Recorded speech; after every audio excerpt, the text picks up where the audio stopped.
This is Gary Johnson and Pre, Havant and Waterlooville in the FA Cup. Gary, let's talk about James Dayton for starters. Signed him on a 3-month deal. What was the thinking in getting him in? Well, the thinking was what we said when he came in, and we gave our press statement that he's the type of player that we haven't really got here. So I like to have plenty of clubs in my bag, as they say, you know, golf clubs in my bag, and he gives me a different one, and you can get it out when you need it, of course.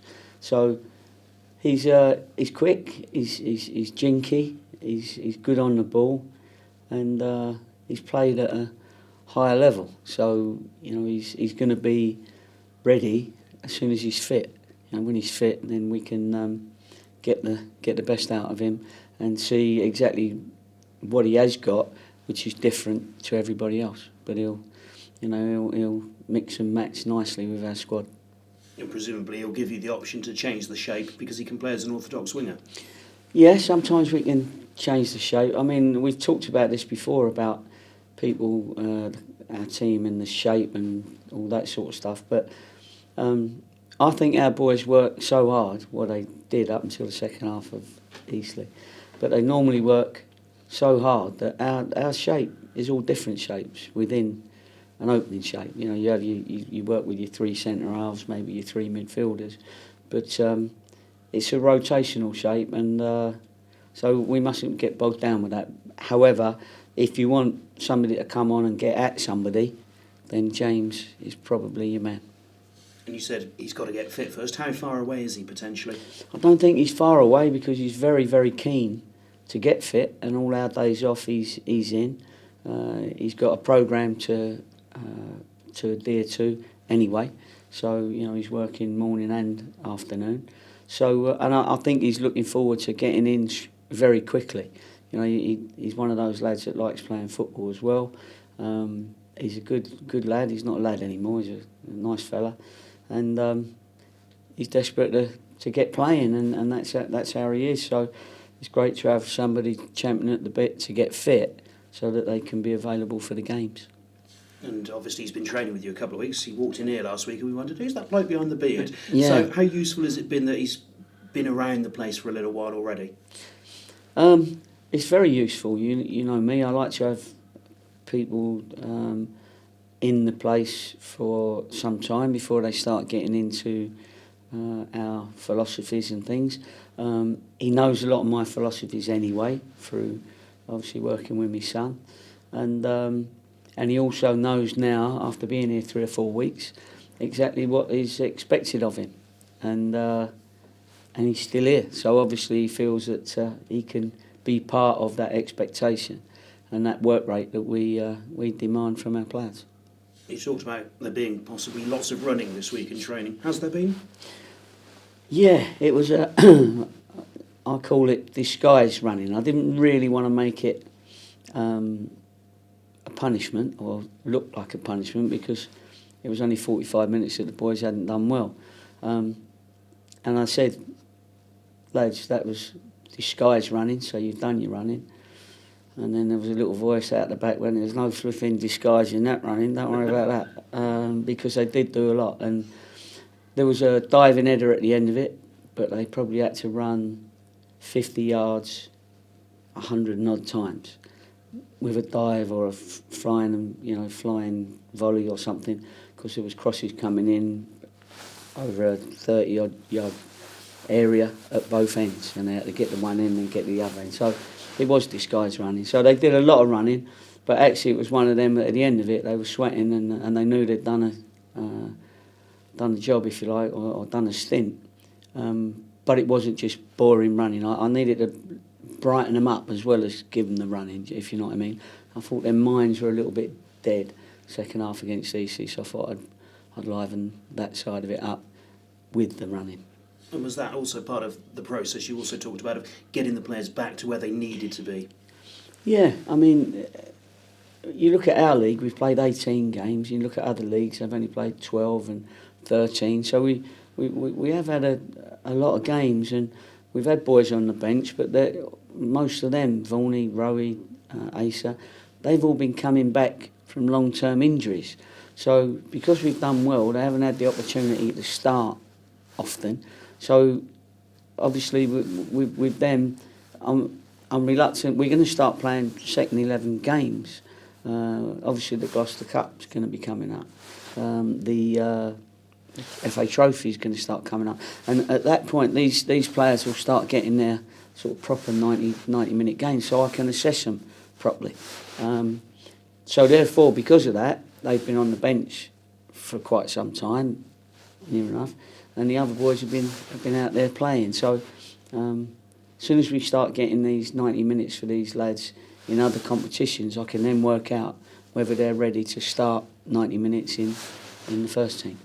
Different competition this weekend, FA Cup. How different, though, is it in terms of the approach, the aim, and everything else? No, it's an important game. It's a very important game for the club, and it'll be just as important as Grimsby's game on Friday. You know, so we need to make sure that we do all we can to get through to the next round. It'd be a big disappointment if we don't, to the whole club, because you know it is a competition that you need to get 3 or 4 rounds in on, and more if you can. And this club and clubs that I've been at have always, you know, we've been lucky enough to get big draws every now and again, and we know how that can pick people up, sort of thing. You know, and the players enjoy them, the supporters enjoy them, and certainly the financial people enjoy them. And presumably you'd enjoy it as well if it can boost your budget a bit.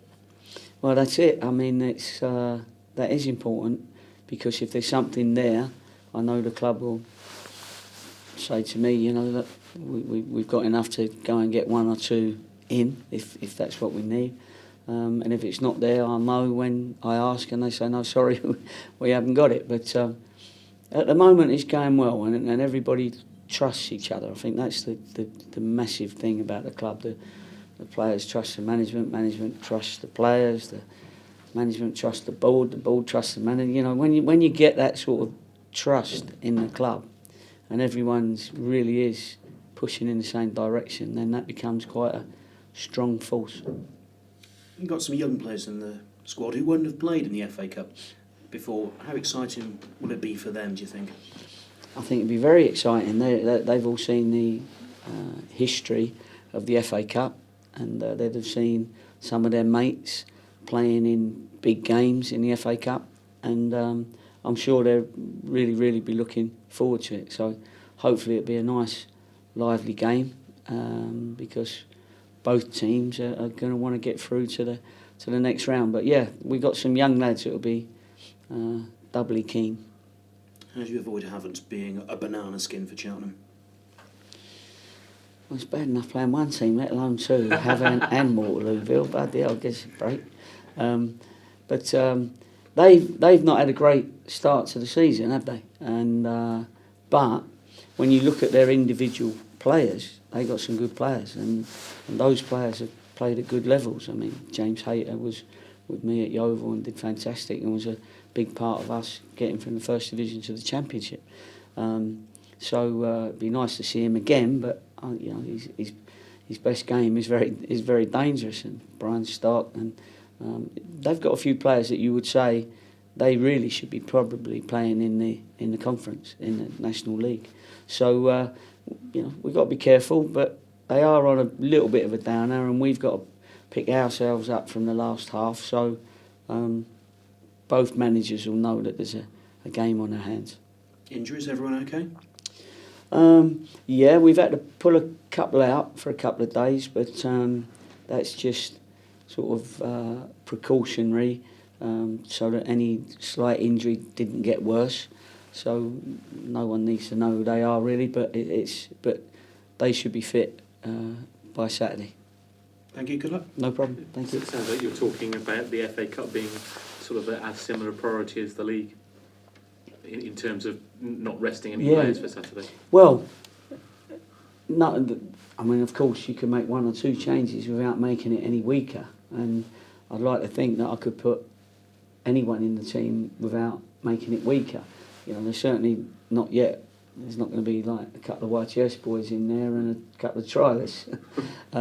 So no, it's a serious competition, and I mean, we was when I was at Cambridge with John Beck as manager and assistant manager. We had the old 4th Division club. We got through to the quarter-finals of the FA Cup against Crystal Palace, and or was it the other way round? But anyway, and then we won the league and we got to the 3rd Division, played a quarter-final the following year. This was as a 4th and old 3rd Division club against Arsenal at Highbury. So I've got this little bit of an affinity with the FA Cup, and so for me it means quite a lot. I think sometimes, with all due respect to some foreign managers, it doesn't mean as much because their competitions in their countries hasn't got the history, if you like, that we have. So for me, it's a real big competition. My chairman would be really pleased that I think that way. Well, your last game in the competition was a big one as well, wasn't it? Yeah, it was. That was fantastic, and we played really well for an hour, and then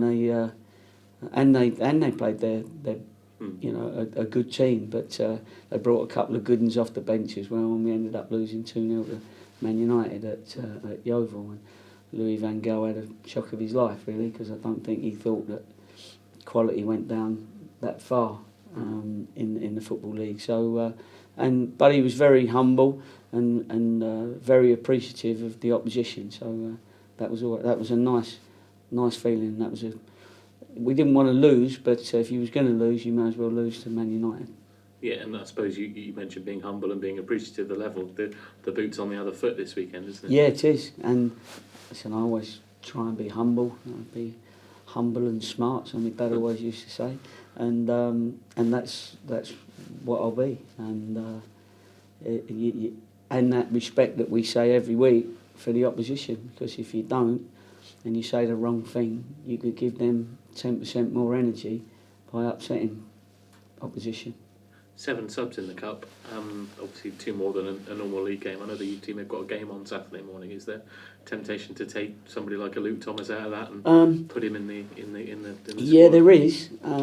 Although for experience, I've done that already. But of course, you don't really want to take them away from the experience of playing a game for the under-18s. You can't play all 7, So really, you're just taking them for the experience. But with James Dayton, of course, then that if he joins the squad, which he probably will do, then that gives us 6.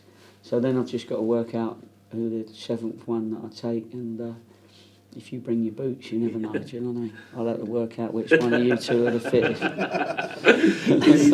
It's a good job the cameras are pointing my way. Would James be ready for a start, or would he be more an impact from the bench? No, I think he'd be more an impact from the bench. Yeah. I don't think it'd be fair on the boys that are starting yet.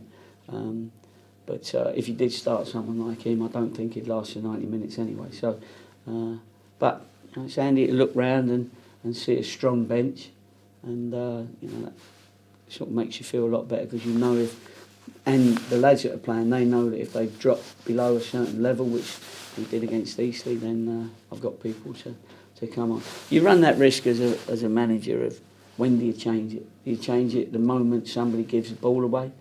If you do that, then you're going to have 3 men left on the pitch, you know what I mean, after 20 minutes. So sometimes you have to give them the opportunity to get their game back, and give them that. But obviously, if it goes on too long, then you've got to go, no, sorry, I'll give you that opportunity, now I've got to change it. And our boys don't like being changed, but I always explain why I do it. And some supporters I know sometimes think, in hindsight, why didn't you do it earlier? And but if we win the league, then you've made most decisions correctly. Certainly, your average is higher than if you're bottom of the league, if you like, as far as your decisions go. Just finally, to stretch your analogy a bit further, is your golf bag full now? Have you got the right number of clubs? Yeah, it's a good analogy. Yeah, it's there's always room for something different. We may find a big bertha out there. Some one wood that's going to put himself about and smash it a mile, but and then you have your little putter that is the one who just passes the ball in the back of the net, because he's that type of player that is always in that dangerous area and nicks other people's goals. thanks a lot, and he just gets on the end of it. So yeah, there's always room for all that. So and I'll leave room just in case. Excellent. No problem. Cheers.